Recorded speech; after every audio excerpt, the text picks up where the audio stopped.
Hi, I'm Tom Neiman. This is Inside the Summit League. Volleyball and soccer have started league play, and you can check out all the scores below on the ticker. Got some highlights coming up as well, including a milestone win in volleyball at IUPUI as the Jags get off to a hot start in the Summit. Good story coming up on the volleyball program at the University of South Dakota. They have a new head coach who has been splitting time between the practice court and the delivery room. But we start with the building boom that keeps booming across the Summit League. In Omaha, they are working on the UNO Community Arena. It's being built in the Ak-Sarbon Village area just south of the UNO campus. The new arena will be home to Maverick hockey and volleyball and basketball when it opens next year. Well, we've made a lot of progress. Obviously, you can see behind me that the building the outer shell is being put onto the building right now. We're also working on the roof trusses and getting the roof decking put on the building.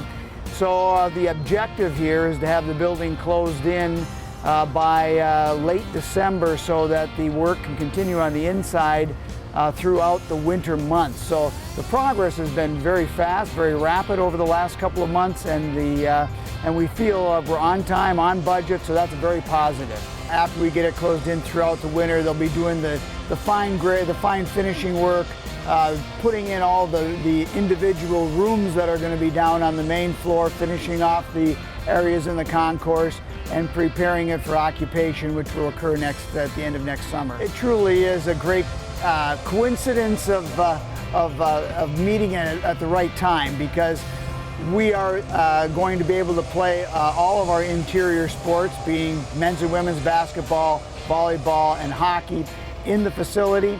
And it will be in our year when we are done making the transition to Division I, full-fledged Division I members. It will give us that true home court and home feel that you desire when you are making a big stride into a new environment like we will be as full-time Division I members. There's no question. The whole design work has been to bring the building in, make it tight, bring the crowd into the playing surface. And so from that standpoint, when you go in the building, you see how it's very vertical, and we have really paid attention to the details that make a first-class Division I arena, and every aspect. There will be no stone left unturned to make it a premier facility in all of college athletics, and we're going to be very, very proud of this when it's done. Well, here's what it is supposed to look like when it's finished. It will hold about 7,500 fans for hockey. They're not exactly sure yet what the seating capacity is going to be when they get around to basketball. In Indianapolis, meanwhile, this photo is creating some buzz. The new basketball floor at the Fairgrounds Coliseum, that's where the Jaguar men will play their home games this year. It's going to hold about 6,800 fans. They had a select your seat night this week to get ready for the upcoming season, which is only about a month and a half away, if you can believe that. We will have more on the new home of the Jaguars next week on Inside the Summit League. Up next, South Dakota has a volleyball program on the rise. The Coyotes also have a head coach who is juggling wins and twins right now. That story's coming up. Inside the Summit League on Midco Sports Network is presented by Sanford Health and your Heartland Chevy dealers. Inside the Summit League on Midco Sports Network is presented by Grand Falls Casino and Golf Resort and Dakota Land Honda. Summit League volleyball teams have started league play now, and one of the contenders this year could be the University of South Dakota. They have one of the best hitters in the game in Kendall Crittenbrink, and they have a new head coach who has had some excitement off the court recently in the delivery room. To be specific, here is Alex Heinert in Vermillion. 2014 has been a season of new beginnings for University of South Dakota volleyball. After the off-season departure of longtime head coach Matt Hauk to Minnesota, former Coyote assistant Leanne Williamson has stepped in to lead a team she helped coach to an undefeated home record and a Summit League tournament semifinal appearance last year. Williamson's transition to the head coaching position has been aided by the return of reigning Summit League Player of the Year, Kendall Crittenbrink.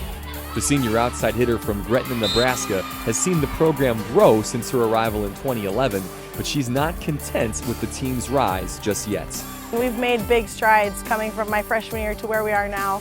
So that's really exciting to see that as a program, but like I said, can't be satisfied with being third in the conference last year, losing in the semis kind of has a salty taste in our mouth. So we definitely want to be on top this year and win the conference title. Part of the path to conference success this season has been a difficult opening non-conference schedule.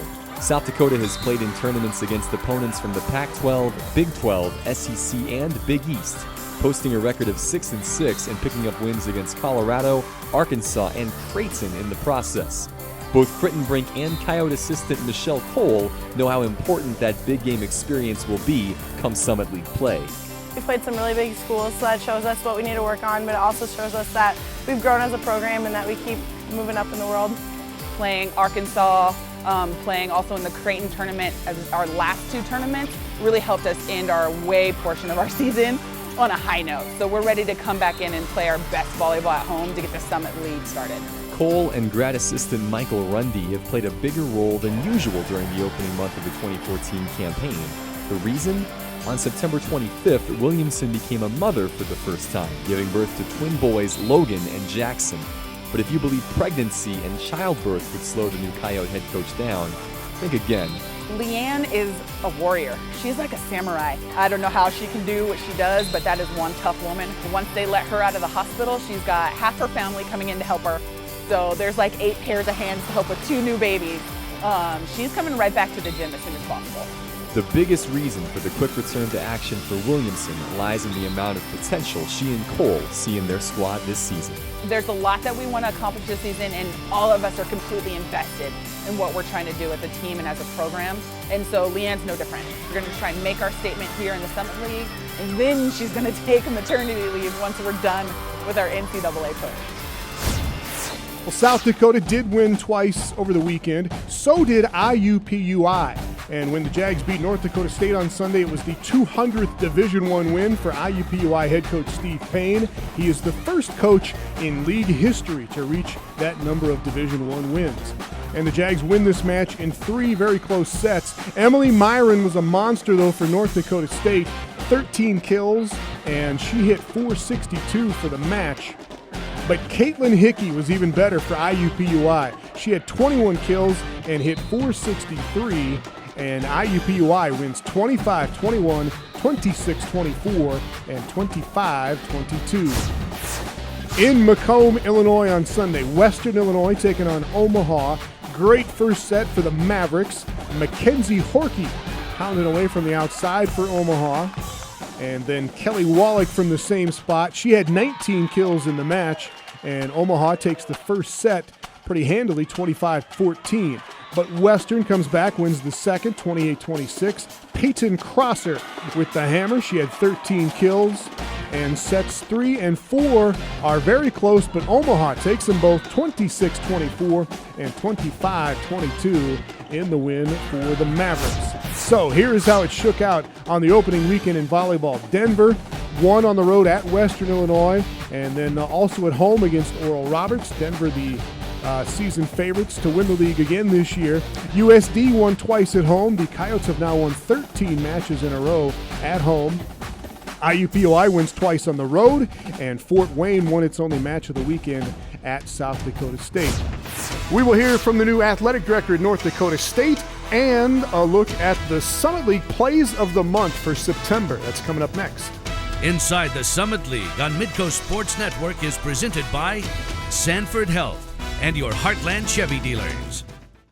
Inside the Summit League on Midco Sports Network is presented by Grand Falls Casino and Golf Resort and Dakota Land Honda.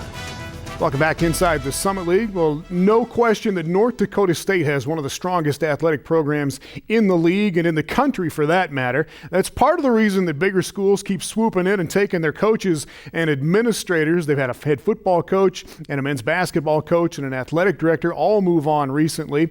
The latest is the women's head track and cross country coach. Ryan Godfrey announced last week that he was leaving to take a job at Kansas State. Longtime assistant Stevie Keller has been named the interim head coach of those powerhouse Bison women's programs. In the meantime, North Dakota State has introduced their new director of athletics. My family and I are extremely honored and privileged to be here today. The last few days have been very emotional for us as one chapter in our life ends, but a new and very exciting one begins. Matt Larsen is a New York guy. He was a football player in college at Stony Brook University in New York State, and he has been in athletic administration at that same school for the last 19 years. He comes to Fargo not for the wildlife or the weather, but because of the reputation the school has made for itself through its athletic accomplishments. Well, that and a few other things. Many people asked me when I was out here, though, why NDSU? And as I told the search committee, and my wife will certainly attest to, I'm extremely picky. And I have a long list of selective criteria for my next career move, all of which were non-negotiable. Academic strength and mission. As I said to the folks when I met here, you can't fake good academics, and NDSU certainly has that. And as the AD, I need to believe in the product. Secondly, a president with great vision for the university and the athletic program. An athletic department which I could build upon a tradition of success. A community that my wife and I could raise our family. And lastly, but probably the most important, a place that has quality people. We and my family found all that and more at NDSU. So for us, it was an easy decision. He takes over at a time of upheaval at North Dakota State as the department and its programs continue to grow. Several key coaches have moved on in the last year, but have been replaced from within the university by very capable assistants. And Larsen spoke directly to those coaches and to the athletes on his first public trip to town. One thing I will guarantee, I will work hard every day to deliver on promises made when you came to NDSU. Academically, we will ensure that you achieve your goals and that you graduate from this exceptional institution. Athletically, that you will have the ability to reach your full potential and annually compete for conference championships and NCAA appearances. And most importantly, to prepare you for life beyond NDSU to be successful in wherever your personal and professional life may take you. And this sums up why my family and I are here today. I was texting with President Brashani just yesterday, and he closed with, "Welcome home, my friend." My response to him today, and to all of you on behalf of my family, is, we are glad to be home. Go Bison. Well, Larsen's first official day on the job will be October 14th. He is replacing Gene Taylor, who was the athletic director at NDSU for 13 years. Taylor is now the deputy AD at the University of Iowa. Well, September is done, if you can believe it. Our producer, Chad Hunt, has put together the hottest highlights from soccer and volleyball and put them in the plays of the month.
Well, when we come back, the campus spotlight, Summit League basketball star Garrett Covington on why he is studying the law and criminal justice in one of the most popular programs for students at Western Illinois. Inside the Summit League on Midco Sports Network is presented by Sanford Health and your Heartland Chevy dealers. Inside the Summit League on Midco Sports Network is presented by Grand Falls Casino and Golf Resort and Dakota Land Honda. In our campus spotlight this week, we go to Western Illinois, where a basketball star and a standout swimmer can see themselves as crime fighters one day, thanks to an academic program that they have found. It is one of the signature programs at WIU. When thinking of Western Illinois, many think about the Law Enforcement and Justice Administration program offered here at WIU. Not only is it a signature program here at Western, it also ranks as one of the top in the nation. I chose Western Illinois for a lot of reasons. One of the main reasons was because of the law program and also playing basketball here, but the law program here is really good. I heard it's like one of the top in the country, so that was a big draw for me. One of my favorite professors has worked with the state police here in Illinois and has given us wonderful experiences, what it's like, and it does a very good job of preparing for you to go into the field of law enforcement. Like, it's different having a teacher that was actually in the field and that has done the work than having somebody just tell us about the work that's never done it. They tell us so much more and what you really need to know about the field. Our faculty is phenomenal. In addition to everyone having a terminal degree, all of our faculty have worked in their respected fields. So, for example, if a person is taking a law class, we have defense attorneys, we have prosecutors, we have judges on staff, so they get what I like to think of as a 360-degree approach to the topic that's being discussed. We also have subject matter experts on homeland security, policing, fire science, you name it. It's also the opportunity for students to approach those faculty and use them as a resource. So, for example, if a person says, I'm really interested in a career with the FBI. What should I be doing to prepare myself for such a career? They can go to our faculty who have retired out of the FBI and ask them. So again, the bottom line is it's all about jobs. We want to make sure that when our students graduate, that they have a competitive advantage, that they can get jobs. With LEJA being the top major at WIU, the university has numerous organizations and events that students can be a part of. One of the biggest functions on campus for students to attend is the Law Enforcement Career Fair. The career fairs, I like those a lot. You get to walk around and talk to a lot of officers that are here and a lot of the programs that are here, and I can really see where I want to go towards my career. Not only can the student get information about a particular agency, whether it's when they're hiring, what's their pay, what's their benefits, they can go and talk to them to find out. So an undecided student, for example, that's a great place to go to get some information. Many law enforcement agencies stay here and actually conduct their employment tests. So a student can actually go to the career fair and in many cases actually take an entry-level exam with one of these agencies that same day. Besides just a career day, just sometimes they have like little programs outside, just little meet and greets. I like that a lot because it's a lot of one-on-one time with that actual officer or attorney that you really want to talk to. One of my favorite experiences with the LEJA program is the Concert Safety Corps run by the Law Enforcement School at Western. And it's essentially, it's a group of students who get around and do security at events such as tailgating. And last spring semester, Gabriel Iglesias was here. We did security for him and we got to meet him. It was really cool. It helps us understand how to run security at events. All the classes are important in educating the undergraduates. One of the courses, though, has the greatest effect on students' development. We have a one-semester internship, which is kind of the crown jewel of our program. So they get to go out into the field at the end of their academic career here, and they get to spend one semester in an agency of their choice. So whether they want to go private security, pre-law, probation, parole, policing, doesn't matter. We're going to get them where they want to go. And that's going to give them the opportunity to link theory with practice themselves, to have, as I like to think of it, that aha moment where when they're out there working in the field, they can reflect back on what they learned in the classroom. Aha, now I get it. Now I understand what the professor was talking about. Plus, in regards to placement and jobs, it gives, I think, our students a competitive advantage. The LEJA program is already one of the best in the country. However, Western Illinois has plans to further grow the department to continue being a national leader. One of the things that we've done is we've tried to expand our program. I mentioned earlier about changing curriculum. We added a fire science, actually 2 fire science majors, 2 fire science minors as well. And so now we're also a leader in fire science education. We have a fire science program, we have a fire administration program. And one of the things that I think really illustrates why come to Western, They can be firefighter 1, 2, and 3 certified, EMT 1 and 2 certified, dive and rescue certified, and we're currently working on trying to get a paramedic program here. If that's the case, when that student sits down at an oral interview, that's huge. To an employer, that's a person that they can put on the job right away. That's what we're all about at WIU. And thanks to Andrew in Macomb for his work on that Campus Spotlight story. News and notes and Player of the Week honors when we come back. Inside the Summit League on Midco Sports Network is presented by Sanford Health and your Heartland Chevy dealers. Inside the Summit League on Midco Sports Network is presented by Grand Falls Casino and Golf Resort and Dakota Land Honda. In this week's Summit League news and notes, some volleyball news. USD hitter Kendall Crittenbrink had 46 kills in 2 matches over the weekend. She moves into 3rd place all-time in Summit League history. Emily Spencer of Fort Wayne is already at number 2, and they are chasing Ori Zuzik of Oral Roberts, the all-time leader. Your players of the week in volleyball are Nola Basie from Denver, 16 kills, 0 hitting errors in Denver's win over Western Illinois, and Beth Howard of IUPUI, a season-high 31 digs in a win over Omaha. Women's soccer, Corey Strang from South Dakota is the offensive player of the week. Lauren Bennett from USD is the defensive player of the week. The Coyotes moved to 7-4 on the season.